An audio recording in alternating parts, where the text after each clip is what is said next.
रुपाली ताई, तुम्ही म्हणताय की 35,971 कंप्लेंट तुमच्याकडे महिलांची आलेली आहे, पण त्याच्यामध्ये किती महिलांना तुम्ही न्याय दिला? मी पण 6 कंप्लेंट तुम्हाला दिलेली आहे, पण तुम्ही तुमच्याकडे जे कंप्लेंट दिलेली आहे त्या कंप्लेंट तुम्ही जे संबंधित अधिकारी आहे पोलीस स्टेशन त्याच्यामध्ये तुम्ही ढकेलताय आणि त्यानंतर तुम्ही कधी विचारपूस करत नाही की हे मुद्दा किती पार पाडला, किती महिलांना न्याय मिळाला. जे कंप्लेंट आम्ही तुम्हाला दिली होती महिला आयोगकडे, जे कंप्लेंट महिलाची दिली होती, तुम्ही काय काय काम केलं अशी विचारपूस पण तुम्ही करत नाही, त्याच्या हालचाल घेत नाही.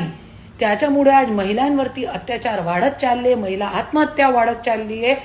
आणि जे आज एक घरामध्ये एक विवाहित मुलगी घरामध्ये बसलेली आहे, नवरा 3 लग्न करत आहे. जरी महिला आयोग काम करत होता हे सगळी गोष्टीवरती, तो प्रत्येक घरामध्ये एक ऐसी मुलगी बसली नाही होती, क्योंकि तुम्ही काय काम करत नाही. आणि मी हात जोडून विनंती करते, तुम्ही राजीनामा द्या आणि कोणतीही चांगली सामाजिक महिलांना बसवा त्याच्यावरती, क्योंकि राजकीय महिला आयोग मध्ये नकोय.